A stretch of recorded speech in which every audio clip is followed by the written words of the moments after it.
beautiful people. So it's a very calm, non-windy day, and I thought I'd come down onto the beach and do a reading with the sea. So, I had a strange dream last night. Well, strange, I understand it.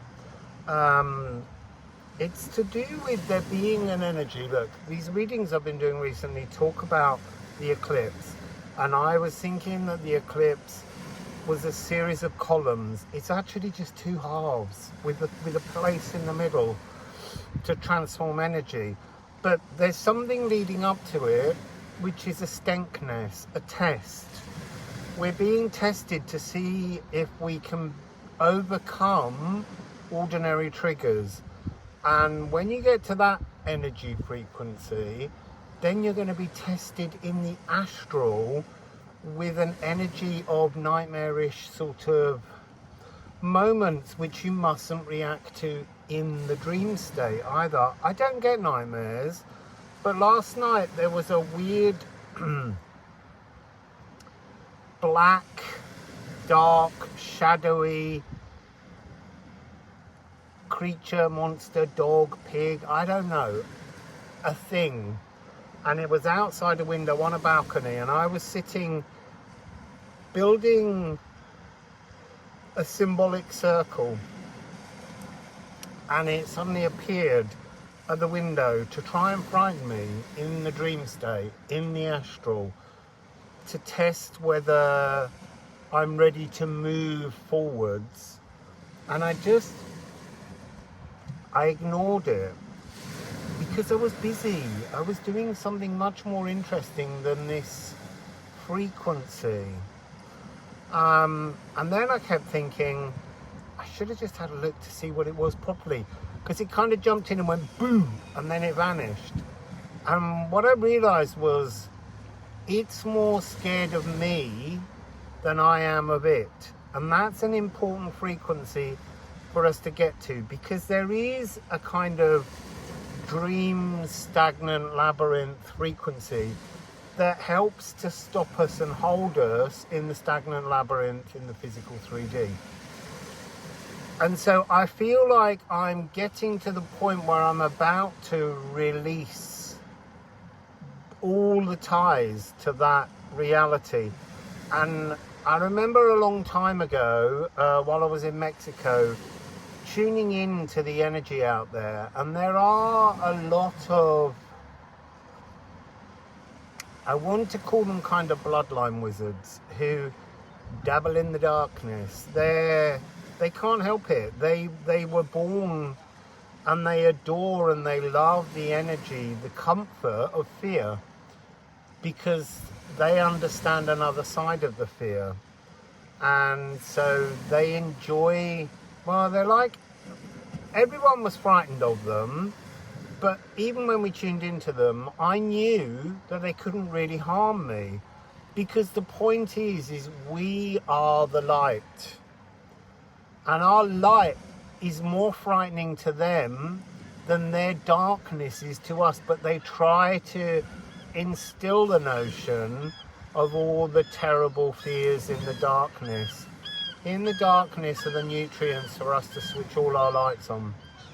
And that's really what I think we're dealing with. The first half of the eclipse tunnel is go fearlessly into the darkness to take back what's yours, you know, and what's yours, fearlessness.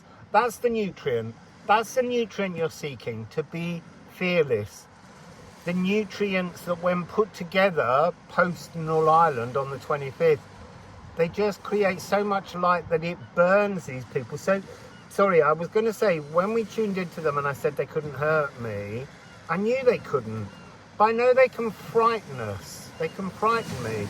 But there was this real sense as I tuned into them, they're just addicts. They're addicted to fear. And they want us to also be addicted to fear. So that's the message.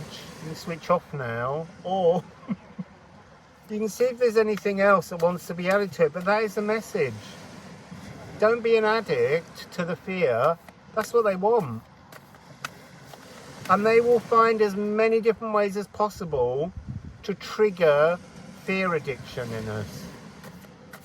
So I'm seeing a metal bear. Oh, you see now, that's so weird over there. Slap, slap, slap. Seeing a metal bear. The thing in the dream, when I went to get up, and it was like it was, again, being blindfolded. This energy of not being able to see has been a theme coming up. We use our eyes to keep us almost rigidly trapped in the prison of the labyrinth. And even though this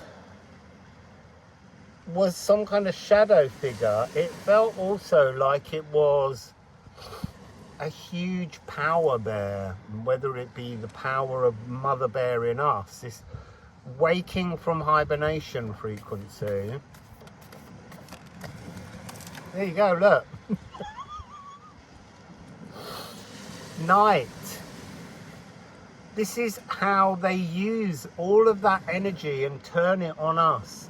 There's a field out there that works on the physical, and a field that they're holding that is a kind of labyrinthine matrix over the astral, so that you can't freely explore things.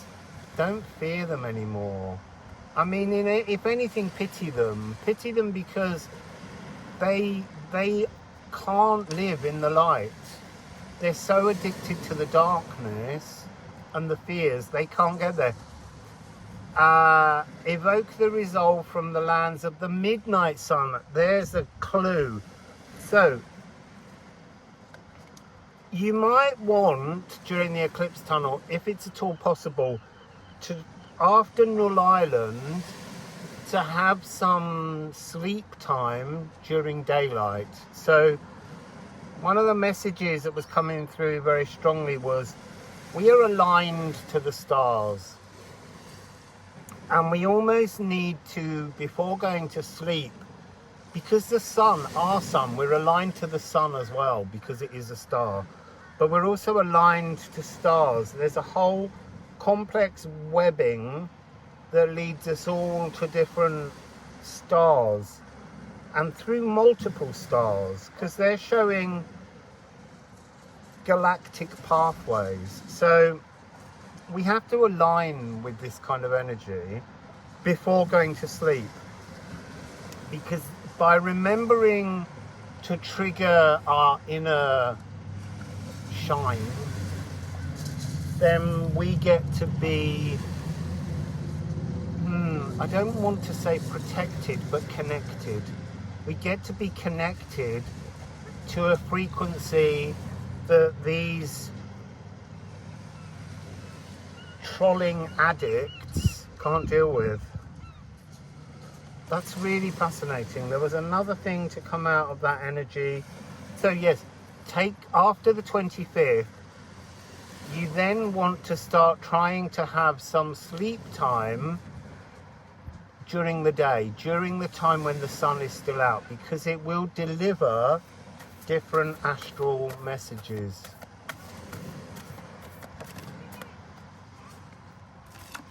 Earth grab, the grip of the earth, the grip of the fear, the grip of the darkness is how they hold us firm.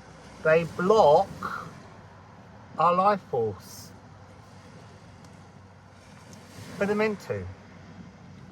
It's part of their heritage. And we all have heritage. See, I'm wondering what they feel like when they have to pass into the light. That must be the most frightening thing for them. And yet, all is forgiven there. But they don't know that. They're brought up on bloodlines. So, we're getting Dej and Ula. So this is 24 and 68. This is the final rune of the Elder Thuthark. Passing from the darkness to the light.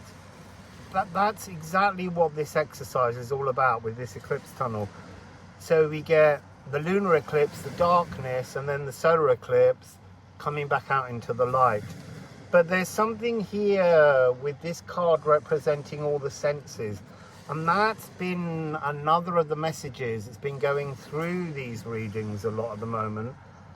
We have to, it's almost like we have to purge the senses. The senses have to die to come back online. And it begins by seeing into the darkness, seeing all the things hidden within the darkness that we're told to fear.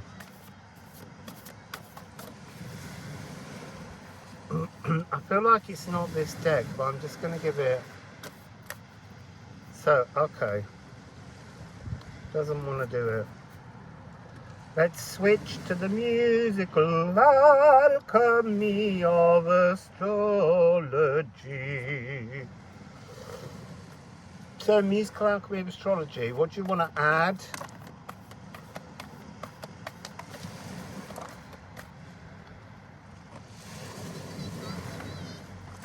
So, oh my goodness, look.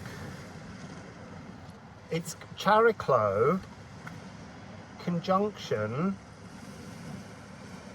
and Moon in Aquarius.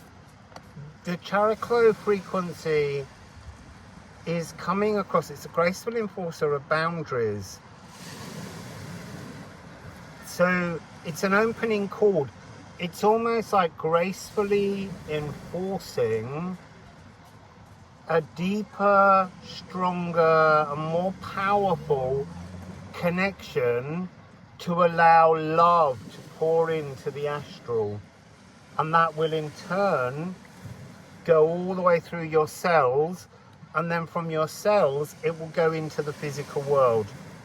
I'm not going too deeply, I'm just trying to give you general things. Then we have 5 more cards.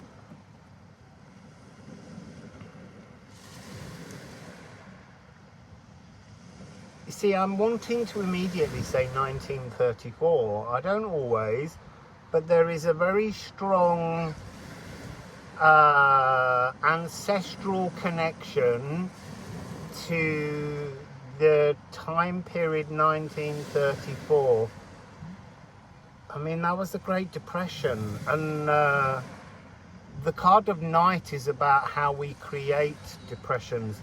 So there's something here about a newness to plant emotional frequencies to inspire others to play together. It's about breaking this grid, this astral matrix.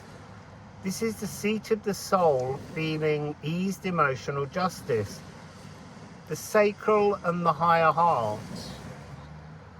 So that's really an energy of wiring in our consciousness to our emotional veiled soul truth, and then bringing that energy into the real world. And we're doing that by transforming the traps in the astral.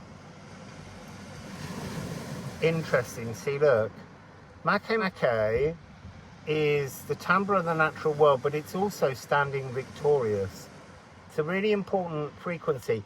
It's got a little bit with these 2 dots of the Ula, but it's also got an energy of kind of like esoteric Aries, like a new beginning. And it's coming with so gorgeous, the moon and the sun. This is the truth of what's going on in this eclipse tunnel. We're changing the reflective frequencies of the world. It's almost like we look into the world and we see cellular anchors. No, we don't see them. We are caught in the net of the cellular anchors, and we need to close off our eyes, go into the darkness, open our eyes in the darkness to do meditations, to begin to glimpse the energetic traps that we're suffering with, and then moving our life force into a new world where this is a new mirror, because we now see the truth of the mirror frequencies. So that's today's message. Wassail.